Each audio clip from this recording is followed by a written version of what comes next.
What can I say about Coral Gables that hasn't already been said? Honestly, not much, because there's so much content out there on the Gables that saying anything new would be next to impossible. But doing an overview or recap never hurt anybody, right? Incorporated in 1925 by George Merrick, the Gables, as it's more commonly referred to, is about 100 years old, which makes the city one of the most historically rich areas in Miami, with tons of ties to the past that are proudly on display. And in their lines is the charm of the Gables. With so many advancements and changes that have taken place and continue to take place in Miami, the Gables has remained relatively unchanged. For the better part of its history, it's always been a suburban oasis that houses some of the most affluent families and opulent properties. What was once quaint Spanish colonial homes has blossomed into multi-million-dollar mansions either on the water or around the golf courses, making it one of the most in-demand and expensive neighborhoods in the Miami area. And the residents of Coral Gables sure work hard to make sure it stays that way. One thing you're definitely going to want to know when considering moving here is that the Gables is famous for its strict zoning laws, which just means that making any changes to your home is going to be an uphill battle, because again,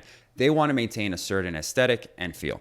And that feel extends to its surroundings. When you drive through the Gables, you know you're in the Gables. There's no shortage of green spaces, banyan trees, and old historic charm that basically screams out exclusivity. So if that sounds like the type of community that you want to be part of, then the Gables is going to be the premier choice. Now, don't get me wrong, this may lead you to believe that unless you're in the top 1% of 1%, you won't be able to afford living here, but that's not entirely true. There are some areas and options, not many, but some, which will allow you to live in the Gables for a fraction of the cost. One option, of course, are the apartments and condos found near Miracle Mile, which if you've never heard of Miracle Mile, then just think of it like the town square. It's going to be lined with restaurants, bars, and stores, and etc.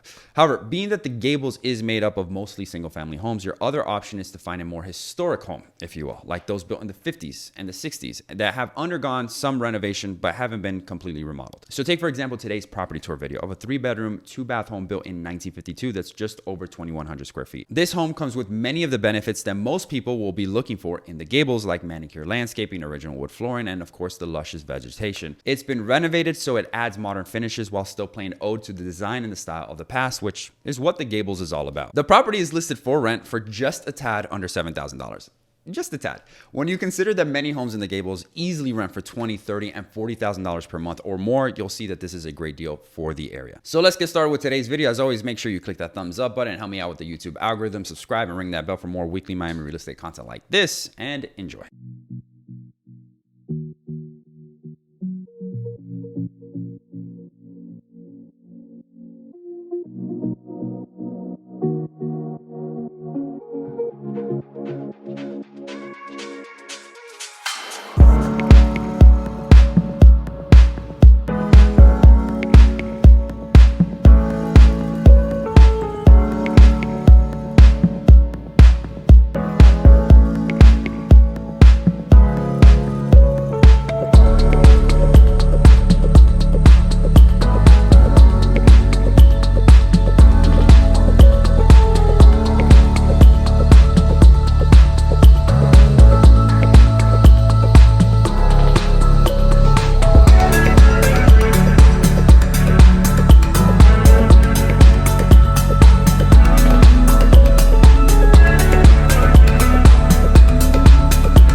Hey guys, I hope you enjoyed today's video, and I hope that I earned your trust enough to make you want to subscribe to the channel, as that would mean the world to me. If you're still watching and want to see more, then YouTube thinks you're going to be interested in this video, and I think you're going to be more interested in this. The choice is yours. Either way, I hope to see you around soon. Take care, and God bless.